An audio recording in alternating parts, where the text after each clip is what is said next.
हाँ तो फिर देखते हैं आंसर क्या आएगा।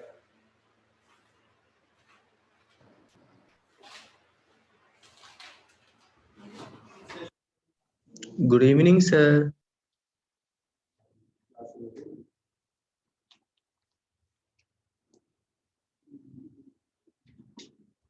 Good evening sir, good evening.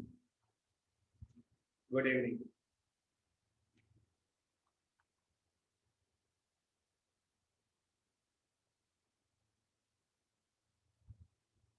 बच्चों लास्ट लेक्चर में हम लोग एक वायर की वजह से दूसरा एक लूप पर फोर्स निकाल रहे थे, वो सॉल्व किया होगा आपने, मैंने शायद होमवर्क दिया था आपको, सही है ना? मैंने आपको शायद होमवर्क दिया है। क्वेश्चन ये था, ये एक सीधा स्ट्रेट वायर है और इस वायर से कुछ दूरी पर ये लूप रखा है, इसमें आई करंट है और इस लूप में भी आई करंट है। ये डिस्टेंस ए है और ये भी ए है। तो मैंने आपसे पूछा था ये लंबा तार जो है, लंबा वायर जो है, वो इस स्क्वायर लूप पर कितना फोर्स लगाएगा। तो इतना तो हम आपको बता रहे थे, इन दोनों के बीच में आकर्षण होगा और इन दोनों के बीच में प्रतिकर्षण होगा, लेकिन आकर्षण ज्यादा होगा क्योंकि ये तार पास है और प्रतिकर्षण कम होगा, तो नेट जो है वो आकर्षण, नेट अट्रैक्शन होगा। तो बच्चों इसके इन दोनों के बीच में जो फोर्स लगेगा और इन दोनों के बीच में जो फोर्स लगेगा, इन्हें हम माइनस कर देते हैं, तो नेट फोर्स हो जाएगा, मान लो ये F1 है,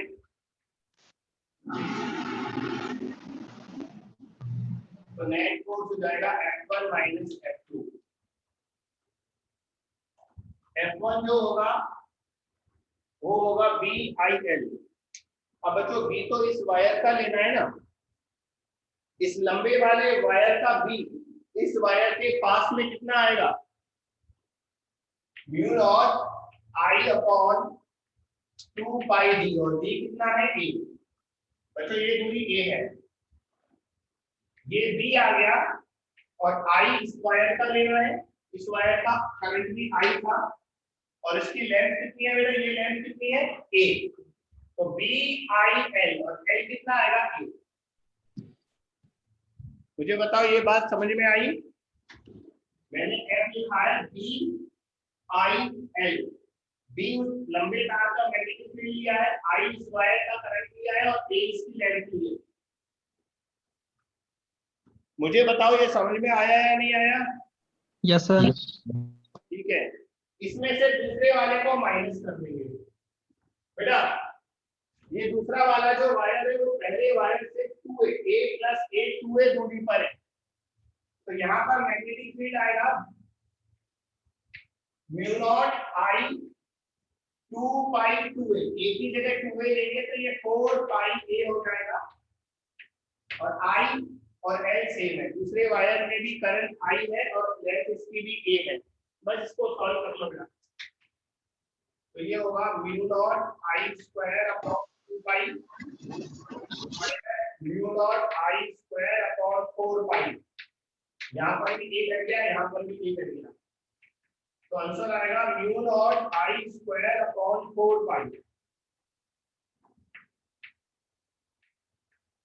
तो ये आपको होमवर्क दिया था, ये उसका सॉल्यूशन है।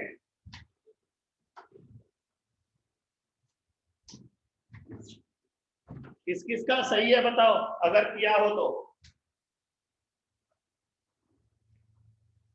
किस किस का सही था?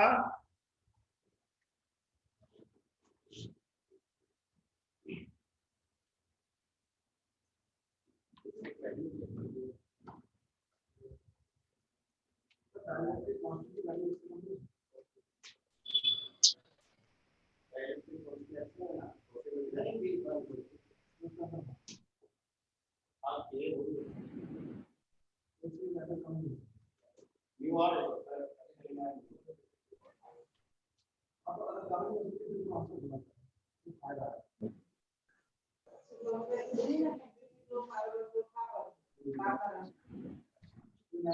चलो बच्चों आगे चलते हैं। अगला करो बेटा। बच्चों अगला टॉपिक है, लिखो magnetic dipole moment. Magnetic dipole moment, ठीक है। हिंदी में क्या बोलेंगे? चुंबकीय द्विध्रुव आघूर्ण। चुंबकीय द्विध्रुव आघूर्ण। बच्चों एक छोटा धारावाही करंट कैरिंग लूप है, कोई धारावाही लूप है छोटा, वो एक है ना मैग्नेट की तरह बिहेव करता है, वो एक चुंबक की तरह काम करता है। अभी रुको मैं मिटाकर बोर्ड साफ करके आपको बताता हूँ।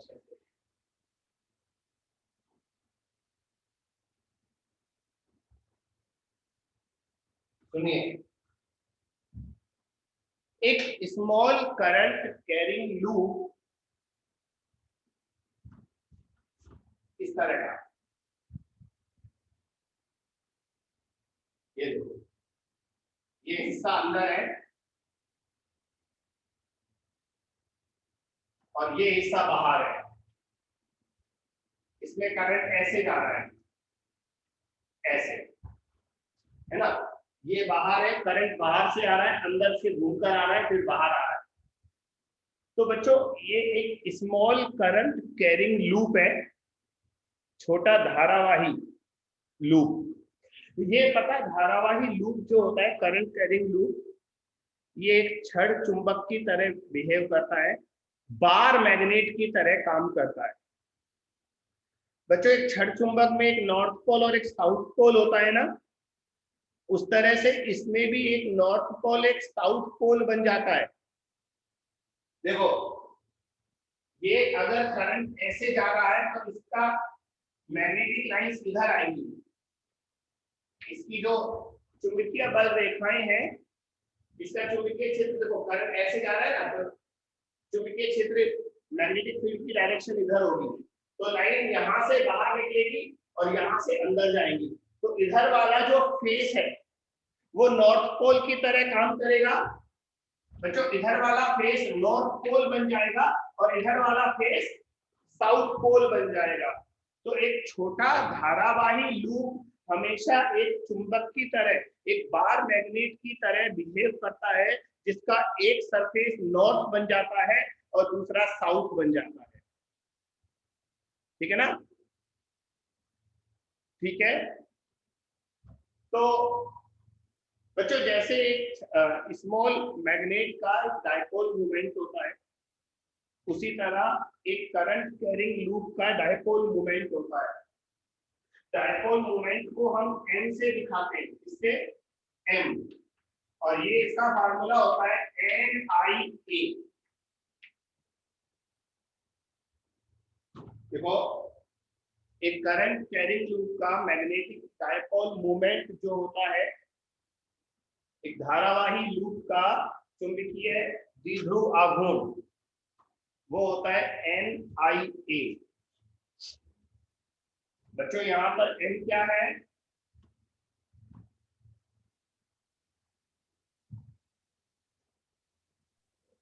सर फेरों की संख्या। करेक्ट, लिख लो। यहाँ n है नंबर ऑफ टर्न्स, लूप में फेरों की संख्या, number of turns, I current है लूप में, और A है इस लूप का एरिया, इस कुंडली का क्षेत्रफल। लूप लिख लो, कुंडली लिख लो, कॉइल लिख लो, कुछ भी लिख लो। A है area of coil, area of loop, I उसमें करंट है और N है नंबर ऑफ टर्न्स। बच्चों इस फार्मूले से इसकी SI यूनिट निकाल कर बताओ।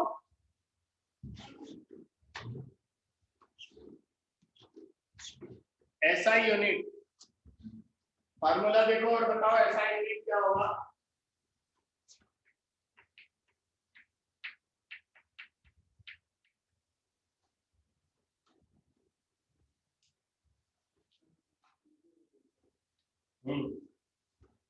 नंबर ऑफ टर्न्स की कोई यूनिट नहीं होती, करंट की यूनिट एम्पियर होती है और एरिया मीटर स्क्वायर होता है, एम्पियर इनटू मीटर स्क्वायर।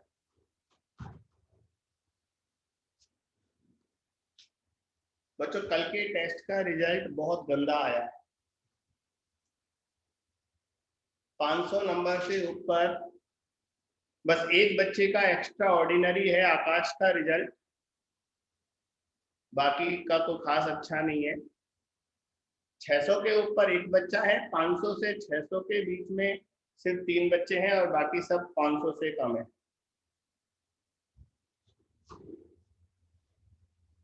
तो कल का रिजल्ट बिल्कुल भी अच्छा नहीं है।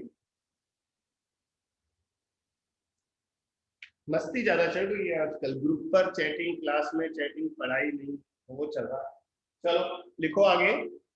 चुंबकीय द्विध्रुव आघूर्ण सदिश राशि है, magnetic dipole moment is a vector quantity. Magnetic dipole moment is a vector quantity. चुंबकीय द्विध्रुव आघूर्ण सदिश राशि है जिसकी दिशा साउथ पोल से नॉर्थ पोल, दक्षिण ध्रुव से उत्तरी ध्रुव की ओर होती है। Magnetic dipole moment is a vector quantity, its direction is from south to north pole. तो बच्चों जो एरो मैंने बनाए हैं, ये एरो ही इसकी डायरेक्शन है, दिशा है, ठीक है। चलिए बच्चों अब लिखो आगे।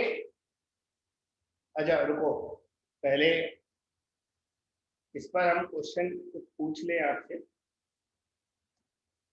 बच्चों हमारे पास एक एल लेंथ का वायर है, सुन लीजिए क्वेश्चन। एक एल लेंथ का वायर है, उसे हमने मोड़कर 2 टर्न की सर्कुलर कॉइल बना दी। कितने? 2 टर्न की सर्कुलर कॉइल बना दी और उसमें आई करंट फ्लो करा दिया। वायर की लेंथ एल है, नंबर ऑफ टर्न्स 2 हैं और करंट आई है। तो बताइए इसका मैग्नेटिक डायपोल मोमेंट कितना होगा। हिंदी में सुन लो, एक एल लंबाई का तार है जिससे 2 फेरों की वृत्ताकार कुंडली बनाई और आई धारा प्रवाहित कराई। तो इसका चुंबकीय द्विध्रुव आघूर्ण का मान बताइए।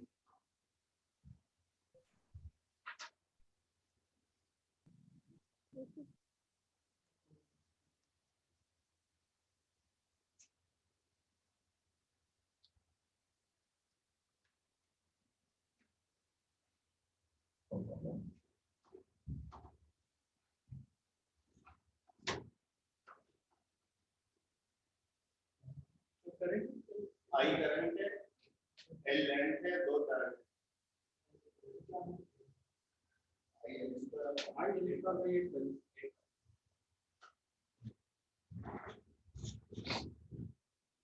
देखो बेटा, अगर हमारे तार की लंबाई एल है और 2 टर्न बनाए तो हम जानते हैं एक टर्न की लेंथ 2 पाई आर होगी, तो 2 टर्न होंगे 2 × 2 पाई आर, ठीक है। तो बच्चों यहां से हम आर निकाल लेते हैं, तो हमारी कॉइल का जो रेडियस है वो आ गया L/4 पाई। कितना आ गया? L/4 पाई।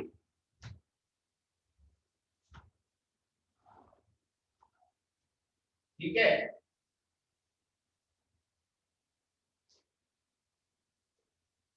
बच्चों हमारा n जो होता है वो होता है NIA। n कितना है? 2, करंट कितना है? I, और A सर्कुलर कॉइल का एरिया होता है पाई आर स्क्वायर। तो वैल्यू रख दो आर की, आर स्क्वायर होगा एल स्क्वायर अपॉन 4 पाई का स्क्वायर, 16 पाई स्क्वायर। तो बच्चों 1 पाई कट जाएगा, तो ये आएगा आई एल स्क्वायर अपॉन 8 पाई, ये आंसर आ गया। आई एल स्क्वायर अपॉन 8 पाई।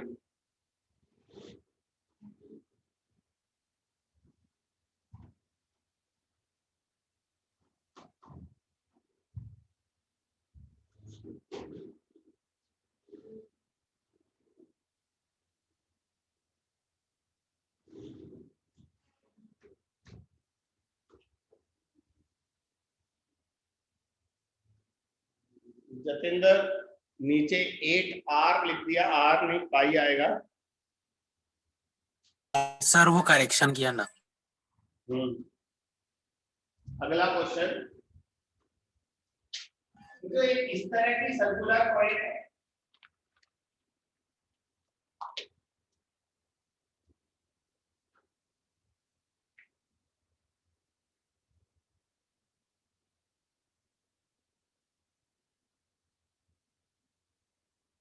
ये देखो ढंग से देखो बच्चों, इसमें करंट इधर गया, फिर यहां से बाहर निकला, फिर इस वाली कॉइल में उल्टा जाएगा एंटी क्लॉकवाइज, इसमें क्लॉकवाइज जाएगा, ऐसे घूमेगा एंटी क्लॉकवाइज, फिर यहां से अंदर आएगा और फिर यहां से ऐसे जाएगा। अंदर वाला जो सर्कल है इसका रेडियस a है और बाहर वाला जो सर्कल है इसका रेडियस b है। तो बच्चों इस पूरे सिस्टम का डायपोल मोमेंट बताओ, मैग्नेटिक डायपोल मोमेंट कितना आएगा? इस पूरे सिस्टम का मैग्नेटिक डायपोल मोमेंट बताना है, कितना आएगा?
हाँ बच्चा मैं बताता हूँ, देखो बच्चों इसमें दरअसल दो कॉइल है। देखो अंदर वाला जो कॉइल है ना, इसमें क्लॉकवाइज करंट है। बेटा अगर क्लॉकवाइज करंट होगा तो मैग्नेटिक डायपोल मोमेंट की डायरेक्शन अंदर की ओर होगी, और जो बाहर वाला सर्कल है इसमें करंट एंटी क्लॉकवाइज है। जब एंटी क्लॉकवाइज करंट होता है, मेरे हाथों का इशारा देखो, उंगलियों को एंटी क्लॉकवाइज मोड़ो तो अंगूठा बाहर आएगा। तो जब करंट एंटी क्लॉकवाइज होता है तो एम चुंबकीय द्विध्रुव आघूर्ण बाहर की ओर होता है। तो बच्चों इसका मैग्नेटिक डायपोल मोमेंट अंदर है और इसका मैग्नेटिक डायपोल मोमेंट बाहर है। तो हमारा नेट मैग्नेटिक डायपोल मोमेंट आ गया बाहर वाला माइनस अंदर वाला।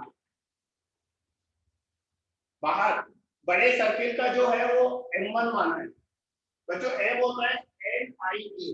यहाँ पर मैंने नंबर ऑफ टर्न्स नहीं दिया, वो आप 1 मान लो। करंट I है, ये भी करंट I है, ये भी I है, तो M आएगा I। बाहर वाले का एरिया होगा पाई बी स्क्वायर, देखो सर्किल का एरिया होता है पाई आर स्क्वायर और बाहर वाले का रेडियस b है, माइनस अंदर वाले का होगा पाई ए स्क्वायर। तो बच्चों आंसर आ गया I into pi B square minus A square. ये हमारे क्वेश्चन का आंसर आ गया।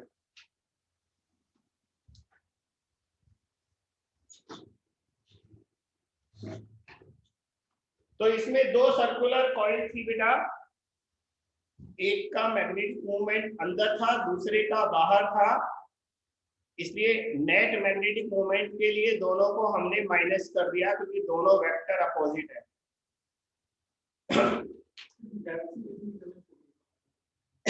यहाँ बताया था ना, जैसे जो इसके बी की डायरेक्शन होती है वही इसके एम की डायरेक्शन होती है। तो बी की डायरेक्शन कैसे निकालते थे, जब कॉइल में करंट क्लॉकवाइज है तो बी अंदर आता था, एम भी अंदर आएगा, एंटी क्लॉकवाइज करंट है तो बी बाहर आता था, एम भी बाहर आएगा। चलो बच्चों आगे चलो, अब लिखो torque on a current carrying coil, धारावाही कुंडली पर बलाघूर्ण। Torque on a current carrying coil,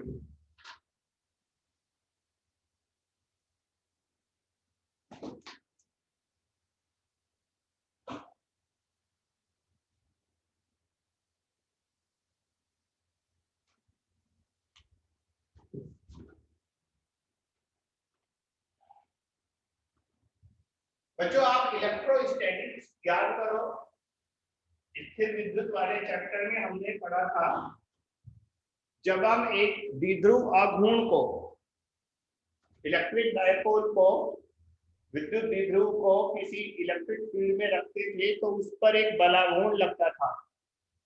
आप में से किसी बच्चे को वो बलाघूर्ण का फार्मूला याद है? सर पी क्रॉस ई वाला बोल रहे हो? हाँ करेक्ट करेक्ट करेक्ट। पूरी क्लास में बस किसी की आवाज आती है, बाकी सब सो गए आजकल, वो नंबरों से दिख भी रहा है मुझे, आप लोगों के मार्क्स से मुझे दिख भी रहा है। पढ़ाई बंद हो गई है जब से नीट का एग्जाम आगे किसका है, तुम मस्ती करने लग गए हो कि भैया अब तो बहुत टाइम है ना? ये गलत बात है, पूरी क्लास सबसे चुप बैठी है, कोई नहीं बोल रहा। तो जतिंदर ने सही जवाब दिया, P क्रॉस E। जब एक इलेक्ट्रिक डायपोल को इलेक्ट्रिक फील्ड में रखते हैं तो उस पर टॉर्क लगता है बेटा, P क्रॉस E। उसी तरह जब एक मैग्नेटिक डायपोल को मैग्नेटिक फील्ड में रखेंगे, इस पर भी सेम टॉर्क लगेगा, बस P की जगह M आ जाएगा, इलेक्ट्रिक डायपोल मूवमेंट की जगह मैग्नेटिक डायपोल मूवमेंट आ जाएगा और E की जगह B आ जाएगा, तो यहाँ M क्रॉस B बन जाएगा। लिखो, when a current carrying coil is placed in uniform magnetic field, जब किसी चुंबकीय द्विध्रुव आघूर्ण को चुंबकीय एक समान चुंबकीय क्षेत्र में रखते हैं, when a current carrying coil is placed in uniform magnetic field, जब किसी धारावाही कुंडली को एक समान चुंबकीय क्षेत्र में रखते हैं तो उस पर बलाघूर्ण लगता है, then coil experiences a torque, then coil experiences a torque, तो उस पर एक बलाघूर्ण लगता है बेटा, बलाघूर्ण। और बच्चों इस बलाघूर्ण की वैल्यू होती है M क्रॉस B और MB sine theta, MB sine theta. बच्चों M तो वही है जो अभी हम पढ़ रहे थे, मैग्नेटिक डायपोल मोमेंट। B वो है चुंबकीय क्षेत्र है जिसके अंदर हमने उस कॉइल को रखा है, वो मैग्नेटिक फील्ड है जिसमें कॉइल को रखा है। और थीटा क्या बला है बताओ, बहुत देर से चुप बैठे हो, अब बोलो थीटा क्या है? Sir, angle between M and B. M and B, correct. Theta है angle between magnetic dipole moment and magnetic external magnetic field. हाँ, थीटा है, थीटा चुंबकीय द्विध्रुव आघूर्ण तथा बाह्य चुंबकीय क्षेत्र के बीच का कोण है, angle between magnetic dipole moment and external magnetic field. अब देखो डायग्राम बनाकर कुछ पूछ रहा हूं मैं बच्चों, मान लो ये कोई कॉइल है और इस कॉइल में ऐसे करंट जा रहा है, वो सबसे पहले वाला जो डायग्राम था ना, बिल्कुल वही है। और इस कॉइल को एक एक्सटर्नल मैग्नेटिक फील्ड में रखा।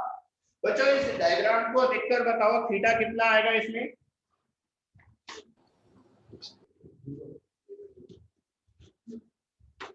इस डायग्राम के हिसाब से थीटा कितना आएगा, डायग्राम देखकर जवाब देना है बस। 90 90 नहीं, गलत। 0 डिग्री आ गया। 0 डिग्री आएगा। बच्चों अभी थोड़ी देर पहले तो मैंने बताया था इसका m इधर होता है, याद करो। तो इसका m इधर है और एक्सटर्नल मैग्नेटिक फील्ड भी उधर है, तो m और v सेम डायरेक्शन में है, तो थीटा 0 डिग्री आएगा। और थीटा अगर 0 यहाँ लिखोगे तो टॉर्क भी 0 आएगा। तो बेटा थीटा 90 नहीं है, 0 डिग्री है। जो m होता है ना वो इधर होता है, b की डायरेक्शन में, है ना। उस कॉइल का जो खुद का b होता है उसी डायरेक्शन में m होता है। तो मैंने, आप देखो, जब करंट ऐसा है, एंटी क्लॉकवाइज करंट आएगा तो m इधर आएगा। एक दूसरा डायग्राम बना रहा हूँ, उसको ढंग से देखो।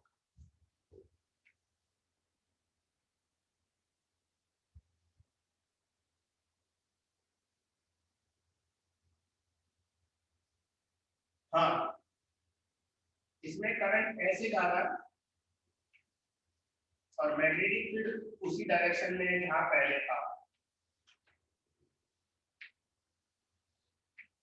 अब बताओ उसमें थीटा कितना है? 90 हाँ, 90 90 है। 90 डिग्री। बच्चों इसका जो m होगा वो ऊपर होगा और एक्सटर्नल मैग्नेटिक फील्ड इधर है। m ऊपर है y डायरेक्शन में और v x डायरेक्शन में है, तो यहाँ पर थीटा 90 होगा। और बच्चों जब थीटा 90 डिग्री होता है तो टॉर्क मैक्सिमम आएगा, क्योंकि साइन 90 की वैल्यू 1 होती है, तो टॉर्क आएगा n × v। और बच्चों ये मैक्सिमम टॉर्क है, लिख लेना, ये अधिकतम बला गुण है। दोनों डायग्राम बनाओ और ये चीज लिखो।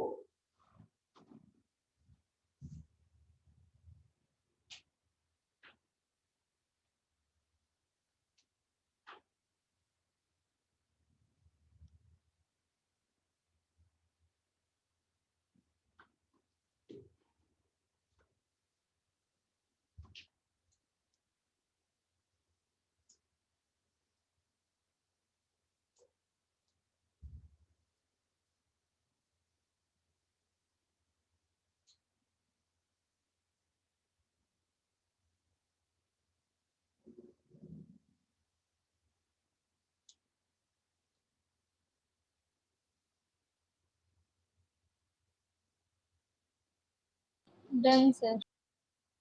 हाँ,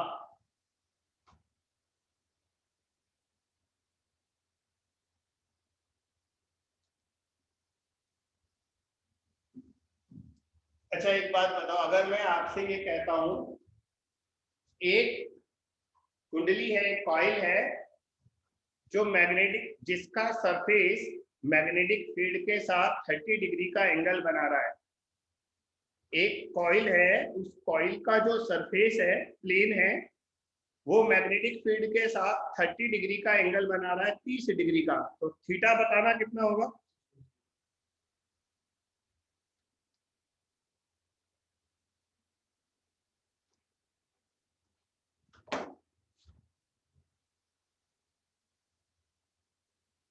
नाइन्टी। 90। बेटा सुन तो लो, हमारा जो कॉइल है वो मैग्नेटिक फील्ड के साथ 30 डिग्री का एंगल बना रहा है, कॉइल का प्लेन। तो थीटा कितना होगा? 60। करेक्ट, थीटा होगा 60। देखो मैं आपको डायग्राम दिखाता हूं। बच्चों इसी के लिए तो स्पेशली क्वेश्चन दिया है कि आपको बताऊं। देखो बच्चों, एक कॉइल है, कॉइल ऐसे रखी है, इसमें करंट ऐसे जा रहा है, ये मैग्नेटिक फील्ड है, मैंने आपसे कहा है कॉइल का जो प्लेन है, कुंडली का तल ये है, ये मैग्नेटिक फील्ड के साथ 30 डिग्री का एंगल बनाना है। बच्चों इसका जो m होगा, m इस दिशा में होगा। m की जो डायरेक्शन होती है वो तो एक्सिस के अलोंग होती है ना, कुंडली की अक्ष के अनुदिश। और ये कॉइल का प्लेन है। तो बच्चों अगर ये एंगल 30 है तो चुंबकीय क्षेत्र, देखो एक लाइन और बना लूं, हमारा जो चुंबकीय क्षेत्र है मैग्नेटिक फील्ड, वो तल के साथ 30 डिग्री का कोण बनाना है। तो ये अगर 30 है तो ये कितना आएगा, 60। तो बच्चों डायपोल मोमेंट द्विध्रुव आघूर्ण और बी के बीच का एंगल 60 डिग्री आएगा। ये हमेशा ध्यान रखना, यदि कॉइल का प्लेन 30 डिग्री एंगल बनाता है मैग्नेटिक फील्ड के साथ, तो m जो होगा m, अरे यही देख लो ना बच्चों, यहाँ पर कुंडली का तल चुंबकीय क्षेत्र के लंबवत था। जब कॉइल का प्लेन मैग्नेटिक फील्ड के परपेंडिकुलर था तो हमने थीटा 0 लिया था ना, परपेंडिकुलर 90 नहीं लिया, 0 लिया। और दूसरे डायग्राम में कॉइल का प्लेन, कुंडली का तल चुंबकीय क्षेत्र के समांतर है। जब कॉइल का प्लेन मैग्नेटिक फील्ड के पैरेलल है तो थीटा हमने 90 लिया। तो कॉइल का प्लेन और m एक दूसरे के परपेंडिकुलर होता है, तो प्लेन जितना एंगल बनाता है m 90 में से उसको घटाकर बताना है। अगर प्लेन परपेंडिकुलर है तो थीटा 0 आएगा, प्लेन पैरेलल है तो थीटा 90 आएगा, प्लेन 30 डिग्री एंगल बना रहा है मैग्नेटिक फील्ड के साथ तो थीटा 60 आएगा। ध्यान रखना, तो इस डायग्राम के हिसाब से थीटा 60 आएगा, 30 नहीं लेना।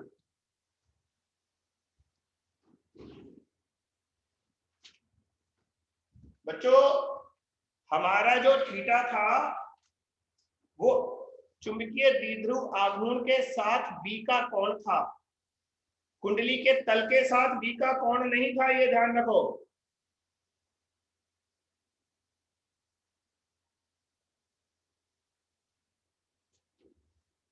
ठीक है, चलो अब अगला क्वेश्चन लिखो। एक क्यू आवेश r त्रिज्या के वृत्तीय पथ में ओमेगा कोणीय वेग से गति करता है। A charged particle is moving on a circle of radius r. A charged particle is moving on a circle of radius r with angular velocity omega, है ना। चार्ज q है, q लिख लेना। एक आवेशित कण r त्रिज्या के वृत्तीय पथ पर ओमेगा कोणीय वेग से गति करता है, तो आवेश की इस गति के कारण चुंबकीय द्विध्रुव आघूर्ण का मान बताइए। Calculate magnetic dipole moment due to motion of this charge particle. Calculate magnetic dipole moment due to motion of this charge particle. आवेश की इस गति के कारण चुंबकीय द्विध्रुव आघूर्ण का मान बताइए। बच्चों जब भी कोई चार्ज सर्कुलर मोशन करता है ना बेटा, तो चार्ज के मोशन की वजह से करंट प्रोड्यूस होता है और करंट की वजह से m आता है, ये वाला है I इंटू ए, NI। कोशिश करो करने की, फिर मैं बताऊंगा इसको। सर एक बार इंग्लिश में क्वेश्चन बोलिए ना। हिंदी में या इंग्लिश में? सर इंग्लिश में। इंग्लिश में सुन लो। A charged particle is moving on a circle of radius r with angular velocity omega। Circle का रेडियस r है और एंगुलर वेलोसिटी ओमेगा है। Calculate magnetic dipole moment due to motion of this charge particle.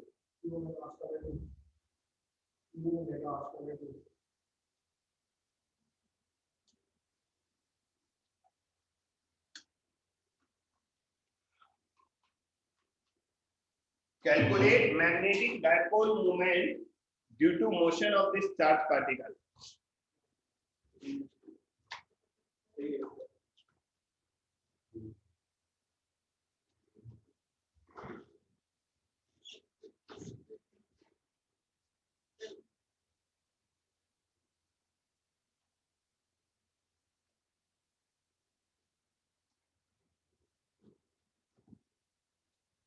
Very good Namrata, good. Namrata बेटा आपके marks तो ठीक है, 546 है शायद, लेकिन आकाश से डिफरेंस बहुत ज्यादा है। सही बोल रहा हूं ना मैं? Yes sir. हाँ,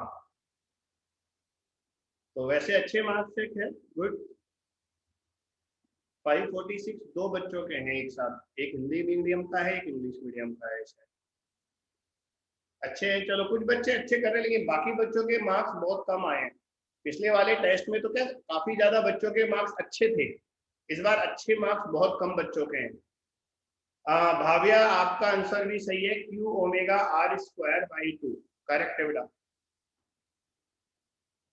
Q omega R square by 2। देखो मैं बताता हूँ, बाकी बच्चे सुने बेटा। जब भी कोई चार्ज पार्टिकल सर्कल में घूमेगा ऐसे, तो आवेश के वृत्त में घूमने के कारण एक धारा प्रवाहित होगी। अरे मूविंग चार्ज ही तो करंट प्रोड्यूस करता है, और कौन करता है? तो चार्ज के घूमने से जो करंट आएगा वो कितना आएगा बेटा? याद करो, आई हमारा Q बाई टी होता था। अरे धारा क्या होती है? आवेश बटा समय, current is equal to charge upon time. और हम जानते हैं अगर ये ओमेगा एंगुलर वेलोसिटी से घूम रहा है तो टी हमारा 2 पाई अपॉन ओमेगा होता है। अरे सर्कुलर मोशन भूल गए क्या?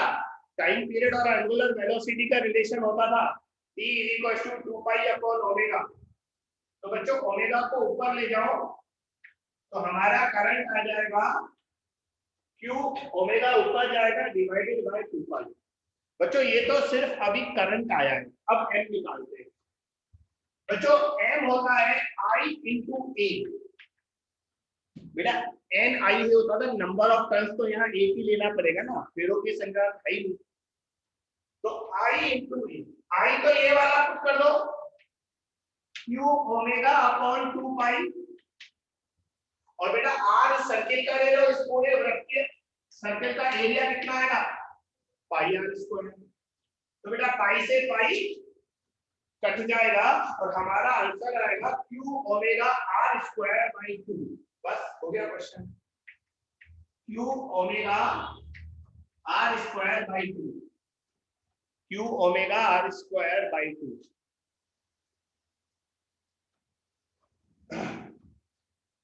तो बच्चों चार्ज के मोशन की वजह से करंट प्रोड्यूस होगा और उस करंट की वजह से मैग्नेटिक डायपोल मूवमेंट आएगा।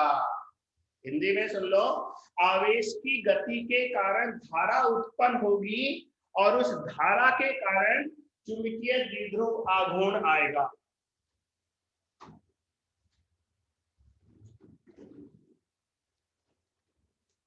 बच्चों एक क्वेश्चन बहुत ज्यादा फेमस है, कई बार एग्जाम में आ चुका, वो इसी का पार्ट है अगला। उपरोक्त प्रश्न में आवेश के चुंबकीय द्विध्रुव आघूर्ण तथा कोणीय संवेग का अनुपात बताइए। In the above question calculate ratio of magnetic dipole moment and angular momentum. चुंबकीय द्विध्रुव आघूर्ण और कोणीय संवेग का अनुपात बताना है बेटा। Calculate ratio of magnetic dipole moment and angular momentum. तो बच्चों एम तो निकाल चुके, एंगुलर मोमेंटम कोणीय संवेग निकालकर भाग दो।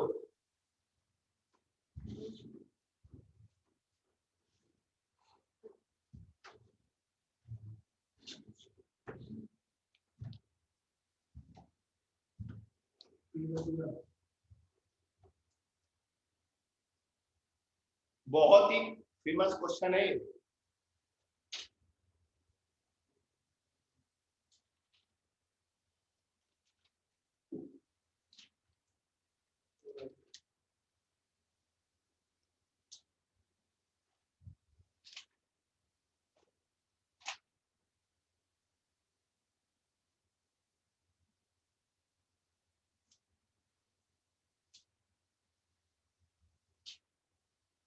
बच्चों चार्ज पार्टिकल का मास m ले लेना, मैंने ऊपर क्वेश्चन में नहीं लिखाया।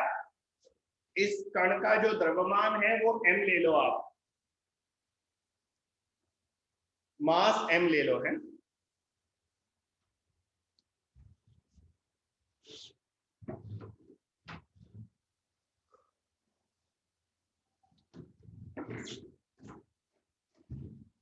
हाँ, जतिंदर का आंसर सही है, Q/2m।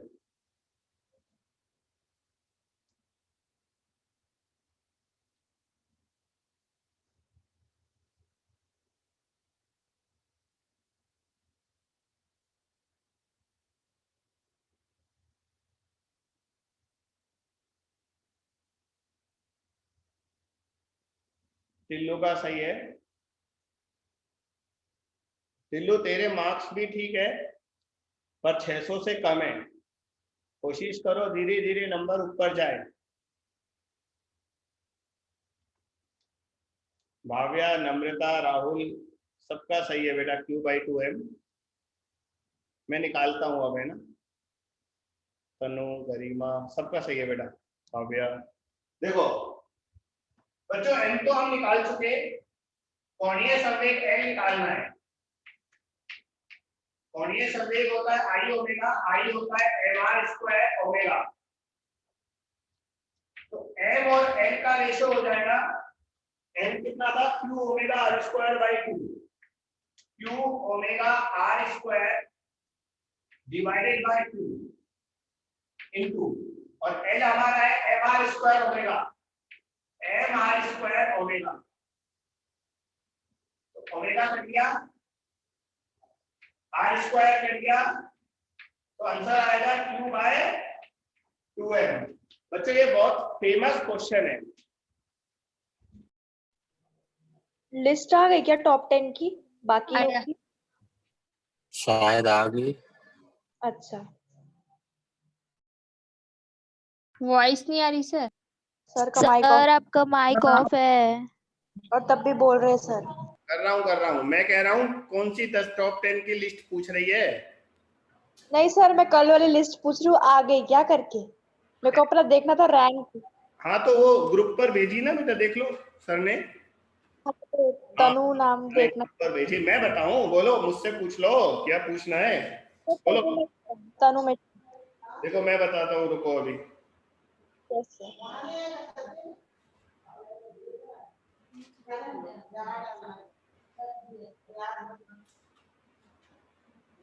ये देखो, आकाश के मार्क्स है 623, इसके फिजिक्स में है 161, केमिस्ट्री में है 156 और बायोलॉजी में है 306।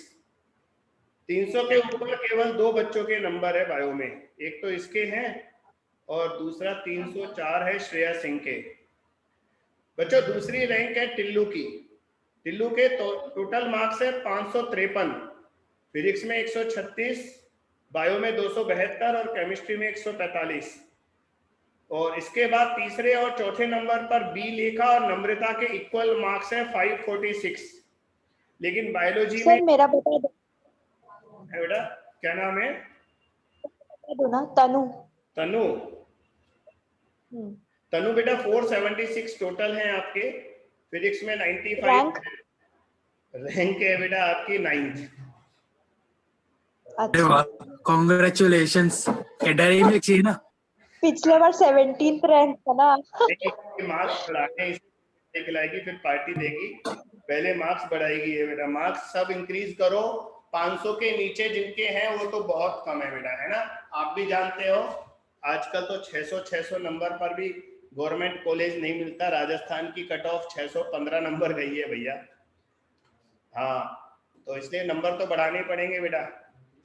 हाँ बिल्कुल, चलिए, तो ये क्वेश्चन हो गया, काफी फेमस क्वेश्चन है ये। अब लिखो मूविंग कॉइल गैल्वेनोमीटर, हिंदी में क्या बोलेंगे, चल कुंडली धारामापी। मूविंग कॉइल गैल्वेनोमीटर, चल कुंडली धारामापी। बच्चा, आपको याद होगा करंट इलेक्ट्रिसिटी वाले चैप्टर में मैंने आपको जब गैल्वेनोमीटर पढ़ाया था, है ना, गैल्वेनोमीटर का एमीटर में और वोल्टमीटर में कन्वर्जन, रूपांतरण पढ़ाया था, धारामापी का वोल्टमीटर में और धारामापी का एमीटर में रूपांतरण। तो वहां पर मैंने आपसे ये कहा था कि जो गैल्वेनोमीटर होता है उसकी वर्किंग हम मैग्नेटिक वाले चैप्टर में पढ़ेंगे। तो बच्चों ये वही टॉपिक आ गया आज, ये वही टॉपिक है, एक गैल्वेनोमीटर कैसे काम करता है मैं वो सिखाने वाला हूं आपको। सुनो। आवाज कहाँ? आवाज कम आ रही है क्या?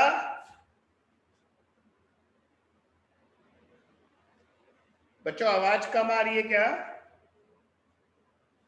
सर आवाज के अब आ रही क्या है बार सर, आ बार रही है। पॉज हो जा रहे हो? नेटवर्क अगर पॉज सब बच्चों को नजर आ रहा है, सर पॉज हो रहा है बार बार।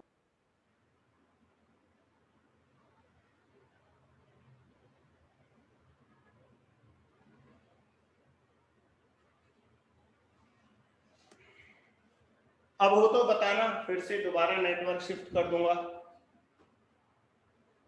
Okay sir. तो मैं कह रहा था बेटा, ये जो गैल्वेनोमीटर होता है धारामापी, इस गैल्वेनोमीटर के अंदर एक कॉइल होती है, ऐसी कॉइल होती है। उस कॉइल को हम एक मैग्नेटिक फील्ड में रखते हैं, यानी कि उस गैल्वेनोमीटर के अंदर एक मैग्नेटिक फील्ड भी होता है। बताओ वो मैग्नेटिक फील्ड कौन प्रोड्यूस करता है?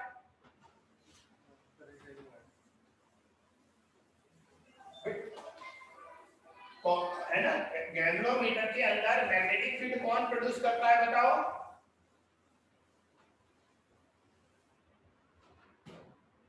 कहां गए सारे लोग? Sir I. सर आवाज ही नहीं आ रही। अरे एक्सटर्नल मैग्नेटिक फील्ड चाहिए ना हमको, तो तभी तो टॉर्क लगेगा, खुद की वजह से टॉर्क थोड़ी ना लगेगा बेटा। इसके अंदर हाँ डायपोल, दो पोल होते हैं, नॉर्थ पोल और साउथ पोल, एक मैग्नेट भी रखा होता है। फिर से बोल रहा हूँ, हमारा जो सर आवाज नहीं आ रही। सर पॉज हो गए। आवाज नहीं आ रहा।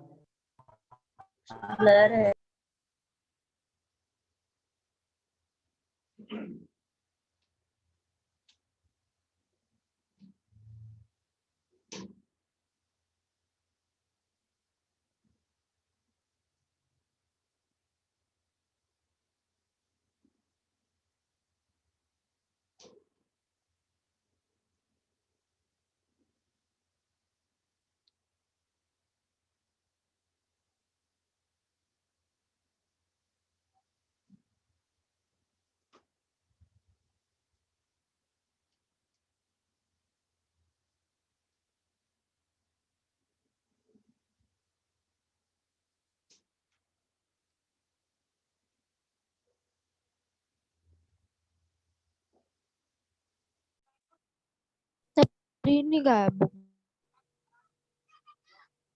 Sir hello. क्या हो? मैं नेटवर्क करूंगा तो एक बार तो गायब होऊंगा ना, समझो। आपको एक दिन और बताया था ना बेटा, मैं अगर नेटवर्क शिफ्ट करता हूं तो एक बार डिस्कनेक्ट हो सकता है। चलिए, अब बेटा मेरा दूसरा नेटवर्क तो आ ही नहीं रहा, इसलिए अभी इसी वाले नेटवर्क पर चलना पड़ेगा। उम्मीद तो करता हूं कि अब नहीं होना चाहिए पॉज, पर होता है तो देखिए। सर क्या बेटा? अभी ठीक है सर। हाँ अभी ठीक हो गए, चल हो जाता है। मैंने कहा ना कभी कभी थोड़ा बहुत नेटवर्क खराब हो तो हमें थोड़ी देर रुक जाना चाहिए, वो हो जाता है, मतलब 1 या 2 मिनट में सही हो जाता है। तो बच्चों मैं फिर से बोलूं, ये जो गैल्वेनोमीटर होता है इसमें एक हॉर्स शू शेप का, हॉर्स शू घोड़े की ना वो होती है ना पैरों में, क्या बोलते हैं? नाल, नाल, घोड़े की नाल। घोड़े की जो नाल होती है उस आकृति का एक चुंबक लगा होता है अंदर, हॉर्स शू शेप का, वो मैग्नेट चुंबकीय क्षेत्र उत्पन्न करता है और उस मैग्नेटिक फील्ड में एक कॉइल रखते हैं और उस कॉइल में जब हम करंट देते हैं तो कॉइल पर टॉर्क लगता है, ये वाला टॉर्क जो मैंने आपको पढ़ाया ना, mb sin थीटा। और इस टॉर्क की वजह से वो कॉइल अंदर घूमती है, टॉर्क की वजह से वो कॉइल घूमती है।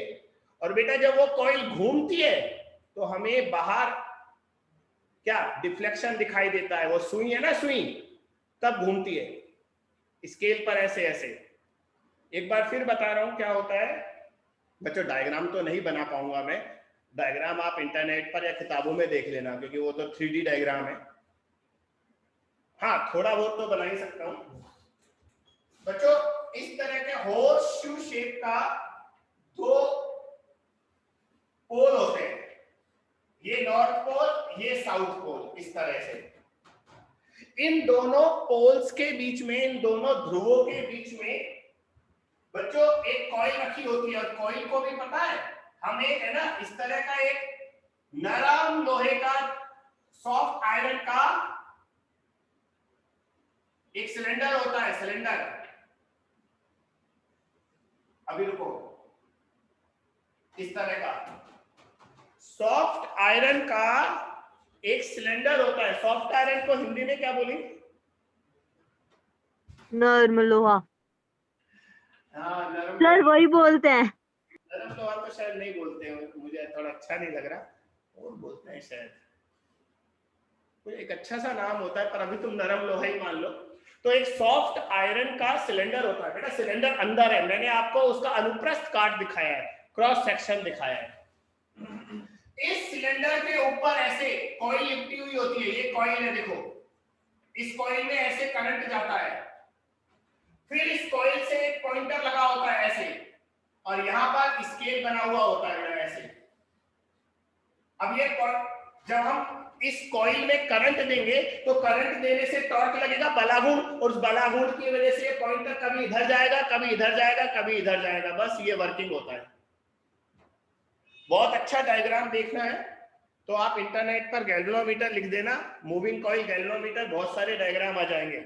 इंटरनेट को कभी अच्छे कामों में भी यूज लिया करो, ठीक है। हाँ तुम्हारा तो डेटा नहीं बचता होगा है ना, आज तो 3 ही क्लास है, आज तो डेटा बच जाएगा। Hello sir. हाँ सर फिजिकल की क्लासेस कब से लगेगी?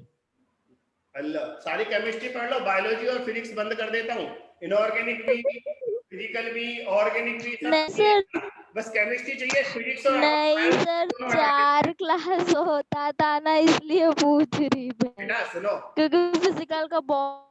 मेरी बात सुनो, थोड़ा सा है ना, अभी जैसे भटनागर सर है ना ऑर्गेनिक वाले, अभी उनके साथ भी थोड़ा सा प्रॉब्लम चल ही रहा है, तो वो जितने दिन यहाँ पर है ना, हम चाहते हैं उनकी क्लास मैक्सिमम लगे, तो अभी इसलिए ऑर्गेनिक लगा रखा है। ऑर्गेनिक एक बार अभी हो जाएगा, ज्यादा दिन नहीं बचे, फिर सारा आपका फिजिकल और इनऑर्गेनिक दोनों चलती रहेंगी, फिर कोई टीचर चेंज नहीं होंगे, ठीक है। तो बस थोड़े दिन की बात है, ओके सर। ऑर्गेनिक ज्यादा हो जाए इसलिए। और चलो आपको फिजिक्स का लोड भी कम कर देते हैं। तो बच्चों परसों से है ना, मैं भी कुछ दिन छुट्टियों पर जा रहा हूँ। नहीं सर, तो नए टीचर आएंगे। सर इतना जुल्म मत। जाएंगे फिर सर तो नए टीचर आएंगे। अरे घूमने नो सर नहीं जाइए। अरे घूमने फिरने जाने तो बहुत दिन हो गया। गद्दारी नहीं सर तो टीचर दूसरी आएगा या आएगी कि आप ही पढ़ाओगे बाद में? क्या बोला? आएगी मैडम जी? सर दोनों सर पॉसिबिलिटी, सर प्रोबेबिलिटी पढ़ते हैं ना, तो दोनों हो सकता है इसलिए। अच्छा नहीं, मैडम कोई भी नहीं है, तो मैडम ला कर दें आपका। नहीं सर रहने दीजिए। इंजीनियरिंग कॉलेज में कोई मिलेगी नहीं मिलेगी, इसलिए अभी से प्रैक्टिस कर ले। अच्छा तो सर पहले का अभी सोच रहा है वो। नहीं तो अच्छी मेहनत कर, आजकल आईआईटी में तो गर्ल्स का कोटा कर दिया, टेंशन मत ले, बहुत सारा इस और होता है गर्ल्स का आजकल। और मेडिकल कॉलेज में तो लड़कियां ज्यादा होती है लड़कों से हैं? सर आजकल 50-50 रहता है, मान के चलो वहां तो। हाँ 50-50 तो आई, पर कहीं ज्यादा भी हो सकती है। बच्चों एक तो है ना आपकी 2-3 दिन की तो होली की छुट्टियां रहेंगी, वो तो पूरी रहेंगी। 28 का संडे है, 29 की होली है। मैं सोच रहा हूँ, मतलब मैं नहीं, हम सोच रहे हैं 30 तारीख की और छुट्टी कर दें आपकी, तो 28, 29 और 30 ये 3 दिन की छुट्टी कर लेंगे। अभी फाइनल अनाउंसमेंट नहीं है, बस ये डिस्कशन है।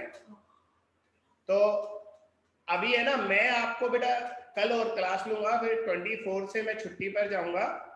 तो अगर मान लो उस समय लगा तो 3 केमिस्ट्री अगर बात कर लूंगा, सर लेंगे तो ले लेंगे, 3 केमिस्ट्री लगा देंगे आपकी। फिर फिजिक्स छुट्टी हो जाएगी, केवल बायो रहेगी, और तीनों केमिस्ट्री अगर सर पढ़ाएंगे तो बात कर लूंगा मैं, तो तीनों केमिस्ट्री लग जाएंगी, तो आपका हो जाएगा फिजिकल भी शुरू। लेकिन 4-5 दिनों 24 से कब तक? 24, 25, 26, 27 ये 4 दिन मैं छुट्टी पर हूँ। 28, 29, 30 आपकी छुट्टी है पूरी। 31 से मैं वापस आ जाऊंगा। सर मतलब होली के सर बाद कहाँ जा रहे हो घूमने आप? तुम्हारे पास ही आ रहा हूँ, टेंशन मत लो। सर मत आओ, लोग भाग जाएंगे। सर इसके घर का तोता आपको नहीं छोड़ेगा, मत जाए। Yes, सबसे पहले जतिन को काटेगा आके। मैं थोड़ी देर घर आ रहा हूँ। तेरे घर भेज देती हूँ। तोता तो बेचारा पिंजरे में बंद रहता होगा। नहीं सर, इंसान जैसे घूमते रहता है इधर उधर पूरा। खुला छोड़ रखा है, उड़ता नहीं है वो। थोड़ा थोड़ा पंख काटते हैं सर, बाकी पूरा घर में घूमता है, सत्यानाश करता है घर का। किसी मैना को छेड़ा तो नहीं ना अभी तक से? क्या बोला? किसी मैना को छेड़ा तो नहीं ना अभी तक से? नहीं भाई, 2 जन है, उन लोग टाइम पास हो जाता है दोनों का। चलो 15 मिनट बाकी है। तो बच्चों मैंने आपको पूरी वर्किंग बताई, अब इसका एक फार्मूला होता है वो लिख लेते हैं, है ना। इसमें जो डिफ्लेक्शन आता है, विक्षेप, वो आई के बिना प्रोपोर्शनल होता है, और कांस्टेंट होता है N B A upon C.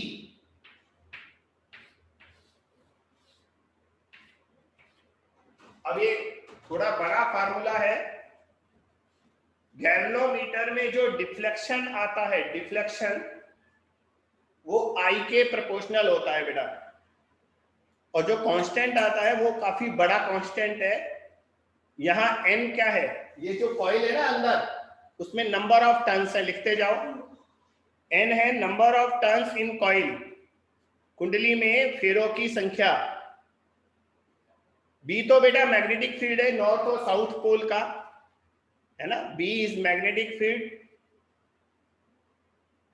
Due to magnet, जो अंदर चुंबक रखी है, चुंबक का चुंबकीय क्षेत्र है वो। a है एरिया ऑफ कॉइल, कुंडली का क्षेत्रफल है, एरिया ऑफ कॉइल। c कौन बता रहा है तुम में से, बताओ c क्या होता है।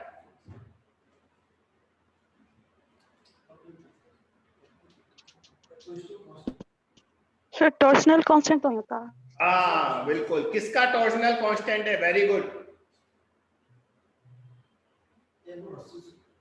किसका है। सर तार का नहीं, तार का, धागे का, एक स्प्रिंग लगी हुई होती है, मैं बताता हूँ सुनो बच्चों। इस कॉइल के नीचे एक स्प्रिंग लगी होती है, क्योंकि है ना, स्प्रिंग नहीं लगी होगी तो जब हम करंट हटाएंगे तो अपनी जो पॉइंटर है, निडल है, वो वापस कैसे आएगी। अरे जब करंट बंद करते हैं तो सुई वापस आ जाती है ना, वापस कौन लाता है, तो एक स्प्रिंग लगी हुई होती है इसमें, उस स्प्रिंग का कांस्टेंट है टॉर्जनल कांस्टेंट। हिंदी में क्या बोलेंगे इसे, टॉर्जनल कांस्टेंट। एठन बलागुण। हाँ ऐठन बलागुण या मरोड़ी बलागुण, बलागुण नहीं, ऐठन दृढ़ता बोलेंगे क्या सर? ऐठन नियतांक बोल लो। हाँ ऐठन नियतांक, टॉर्जनल कांस्टेंट लिखो, C torsional constant of spring, spring का ऐठन नियतांक। दक्षता नहीं आता अंक सर शायद। नहीं, दक्षता तो नहीं है बेटा, दक्षता अलग, दक्षता तो एफिशिएंसी होता है। टॉर्सनल को एठन सही है बोला है, एठन सही बोला है, कोई दिक्कत नहीं है। ऐठन दृढ़ता होगा क्या सर? रेक्टेंगुलर कॉइल होती है, जैसे ये पूरा सिलेंडर है ना, सिलेंडर पर ऐसे ऐसे ऐसे ऐसे रेक्टेंगुलर खोल ले जाना, कैलोमीटर बाजार से लाकर खोल लो।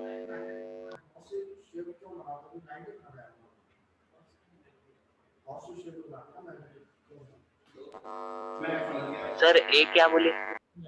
बच्चों ये कुंडली का क्षेत्रफल। सुनो area of coil. Area of coil. क्या हुआ, पॉज हो रहा हूँ क्या? No sir. तो फिर क्या बातें कर रहे हैं, मुझे सुनो बच्चों। आपने एक प्रश्न नहीं पूछा कि हमने ये जो मैग्नेट लिया है ये हॉर्स शू शेप का क्यों लिया है, घोड़े की नाल की आकृति का क्यों लिया है, वो मैं कारण बता दूं आपको, है ना। हालांकि इन चीजों पर क्वेश्चन नहीं बनते, ये क्वेश्चन तो वाइवा में पूछे जाते हैं, जब हम प्रैक्टिकल देने जाते हैं वहां के क्वेश्चन होते हैं। बच्चों ये हॉर्स शू शेप इसलिए लिया है ताकि, और हाँ ये भी हमने सॉफ्ट आयरन का क्यों लिया है वो भी सुन लो, ताकि है ना मैग्नेटिक लाइंस जो हैं वो हमेशा इस तरह से रहे, इस तरह से।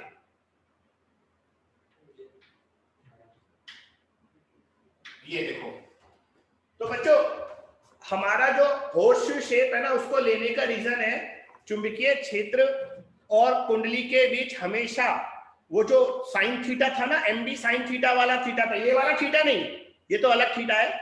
वो जो एमबी साइन थीटा वाला थीटा था वो हमेशा 90 डिग्री रहे। देखो बी इधर है, एन इधर है, बी इधर है, एन इधर है, तो ये थीटा हमेशा 90, इसे बोलते हैं रेडियल मैग्नेटिक फील्ड। त्रिज्य चुंबकीय क्षेत्र बनाने के काम आता है, लेकिन इस पर कोई क्वेश्चन नहीं बनता खास। तो एक बार लास्ट में फिर बोल रहा हूं, हम हॉर्स शू शेप इसलिए लेते हैं ताकि वो टॉर्क में जो एमबी साइन थीटा था, इसमें ये वाला थीटा हमेशा 90 रहे, तो ये वाला थीटा हमेशा 90 रहने से साइन थीटा हमेशा 1 बना रहेगा, तो टॉर्क कांस्टेंट आ जाएगा। टॉर्क की वैल्यू कांस्टेंट बनाने के लिए ये करते हैं, लेकिन ऑब्जेक्टिव क्वेश्चन नहीं बनता खास, है ना। इस पर कोई नीट के हिसाब से ये टॉपिक इतना अच्छा नहीं है, बोर्ड के हिसाब से अच्छा है, क्योंकि इसमें ये पूरा लिखकर आना पड़ता है बच्चा। चलो बच्चों, मैग्नेटिक डायपोल मोमेंट के बाद अब हम मतलब सही बताऊं तो हमारा ये वाला जो चैप्टर है इसका एक पोर्शन खत्म हो गया। विद्युत धारा के चुंबकीय प्रभाव जो था, है ना, magnetic field due to electric current, उसका एक पोर्शन खत्म हुआ है। अब हम दूसरी चीजों पर आएंगे, जैसे हम छड़ चुंबक के बारे में पढ़ेंगे, बार मैग्नेट के बारे में पढ़ेंगे, और मैग्नेटिक मटेरियल्स के बारे में पढ़ेंगे। वो पृथ्वी का चुंबकीय क्षेत्र होता है ना, अर्थ का मैग्नेटिक फील्ड, उसके बारे में पढ़ेंगे। इन सब चीजों के बारे में पढ़ेंगे बेटा।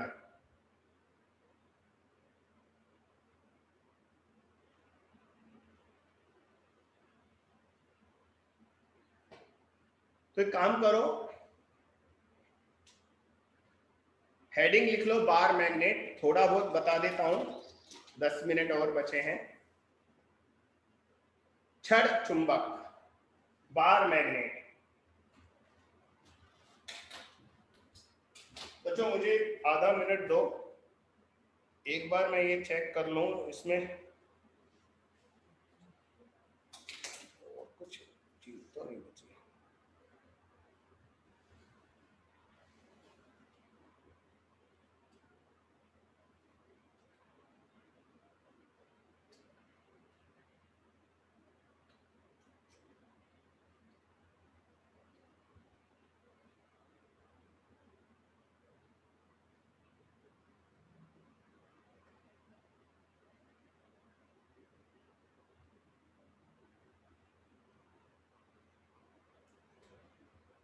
चलो ठीक है बच्चों, एक छड़ चुंबक जो होती है उसमें एक नॉर्थ पोल होता है दूसरा साउथ पोल होता है।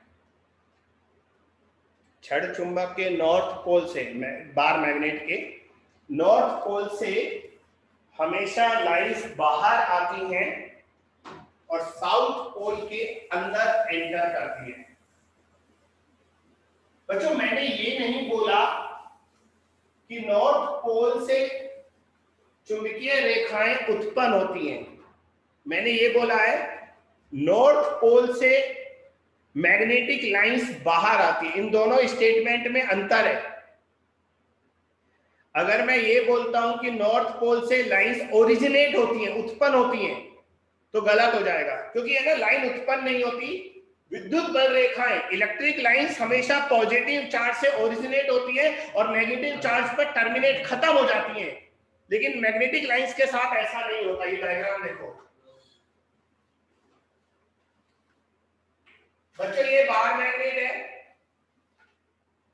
इसमें ये नॉर्थ पोल है, यहां ये साउथ पोल है, ये नॉर्थ ये साउथ। तो यहां पर क्या होता है, यहां से लाइन बाहर आती है, यहां से लाइन अंदर जाती है, लेकिन यहां खत्म नहीं होती, यहां टर्मिनेट नहीं होती, बल्कि मैग्नेट के अंदर भी लाइन ऐसे घूमती रहती है। और दूसरी लाइन लो बच्चों, ये जो नॉर्थ और साउथ पोल है ना, ये पॉइंट नहीं होते, ये पूरा पोल होता है, ये पूरा पोल होता है। ये देखो ये पूरा पोल है इतना बड़ा, यहां पर भी ये पूरा पोल है। तो नॉर्थ पोल से लाइन ऐसे बाहर आएंगी, ऐसे घूमेगी और साउथ पोल से अंदर जाएंगी। ये देखो, तो बच्चों अंदर भी लाइन होती है इसमें, यहां से ये लाइन ऐसे आई, ये ऐसे घूमी और फिर यहां से अंदर चली गई। तो गौर से देखिए, मैग्नेट के अंदर भी लाइन होती है जो साउथ से नॉर्थ की तरफ जाती है, और मैग्नेट के बाहर जो लाइन है वो नॉर्थ से साउथ की तरफ जाती है। तो बच्चों चुंबकीय बल रेखाएं, मैग्नेटिक लाइंस हमेशा क्लोज लूप बनाती हैं, क्लोज लूप। विद्युत बल रेखाएं नहीं बनाती। ये बहुत अच्छा प्रश्न है। विद्युत बल रेखाओं में और चुंबकीय बल रेखाओं में कोई डिफरेंस पूछे तो ये सबसे बड़ा डिफरेंस है। इलेक्ट्रिक लाइंस में और मैग्नेटिक लाइंस में ये सबसे बड़ा डिफरेंस है। क्या? इलेक्ट्रिक लाइंस कभी क्लोज लूप नहीं बनाती, जबकि मैग्नेटिक लाइन हमेशा क्लोज लूप बनाती है। डायग्राम बना लो बेटा।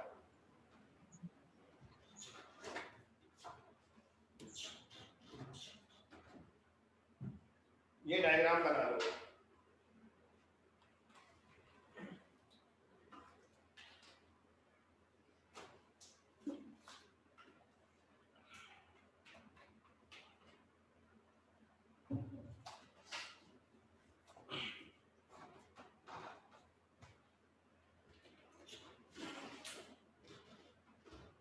हाँ, मुझे इंफॉर्मेशन, एक बात बता रहा हूं यहाँ, इसमें वो क्वेश्चन नीट के हिसाब से और कंपटीशन के हिसाब से इतना इंपॉर्टेंट नहीं है। ये जैसे है ना,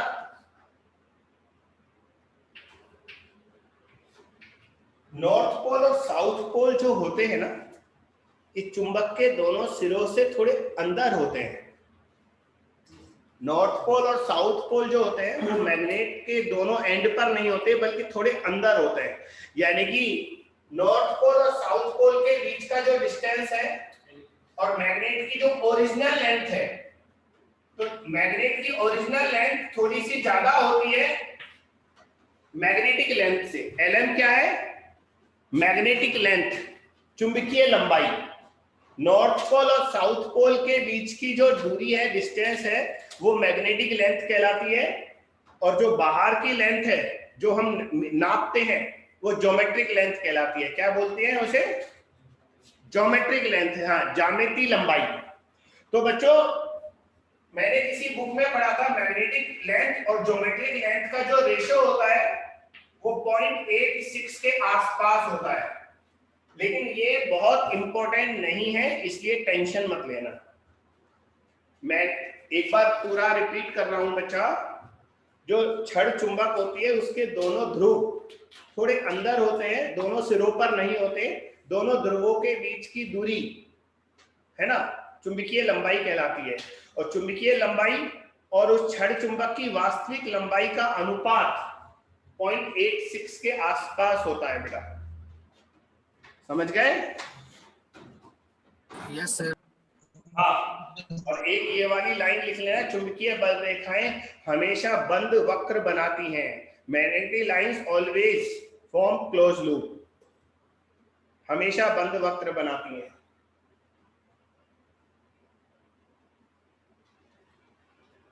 बच्चों अब है ना, इसमें काफी कुछ डिस्कस करना है, जैसे पोल स्ट्रेंथ, ध्रुव सामर्थ्य होता है, डायपोल मोमेंट इसका भी होता है, इसको भी मैग्नेटिक फील्ड में रखने पर टॉर्क लगता है। बहुत सारी चीजें डिस्कस करेंगे, लेकिन कल करेंगे। कल तो मैं क्लास अभी लूंगा, तो कल ये वाला टॉपिक तो पूरा कर ही लेंगे, फिर बाकी चीजें हम होली के बाद आकर पढ़ाई करेंगे। इस बीच में आप केमिस्ट्री खूब एंजॉय करो, बायोलॉजी एंजॉय करो, ठीक है? तो क्लास यहीं तक, और जैसा कि मैंने कहा टेस्ट के मार्क्स पर थोड़ा और ध्यान दो। सर जो नीट का पैटर्न आया है वो मतलब रियली वाला है क्या, चेंज वाला? अभी बेटा पता नहीं है, लेकिन जो भी है ये घटिया पैटर्न है। मुझे समझ में नहीं आता कि 40 क्वेश्चन अलग और 10 क्वेश्चन अलग, एक ही तरह के क्वेश्चन है, फिर अलग अलग करने का फायदा क्या है? फिर पता है एक दिक्कत और आएगी, जो जेई होता है, जेई में तो क्या होता है, ऑनलाइन टेस्ट होता है। तो उन्होंने क्या किया, 20 क्वेश्चन जो सिंगल करेक्ट होते थे ना, एमसीक्यू, वो अलग कर दिए, और जो न्यूमेरिकल वाले क्वेश्चन होते थे इंटीजर, वो अलग कर दिए, और बोल दिया न्यूमेरिकल में से 10 में से 5 करो। ऑनलाइन टेस्ट में क्या होता है, कोई भी 5 क्वेश्चन करने के बाद आप छठा क्लिक नहीं कर सकते। जतिंदर सही बोल रहा हूं ना? हाँ सर, वो उसमें नोटिफिकेशन आ जाता है। हाँ, तो छठा क्लिक नहीं कर सकते, तो आप छठा आंसर नहीं लगा सकते। लेकिन ऑफलाइन में तो अगर कोई बच्चा 10 के 10 भराया तो कौन से 5 चेक होंगे यही नहीं पता। हाँ ये बात तो है सर। ऐसे थोड़ी ना हो सकता, मान लो मुझे पहले वाले 5 करने ही नहीं है, मुझे 42, 45, 47, 48 करने, तो क्या होगा? ये क्या गलती? फिर देने का सर ये होशियारी कोई ना कोई मारेगा ही। ये क्यों है? चुप ना। देखो अभी ये क्या करते हैं, जो भी होगा वो पता लगेगा बाद में, ठीक है? जब होगा देख लेंगे। चलो बच्चों, आज की क्लास यही खत्म, आज का सेशन भी खत्म, अगली कोई क्लास नहीं है। एंजॉय करो, खाओ पियो, मस्ती करो शाम को। Bye. Thank you sir. Thank you.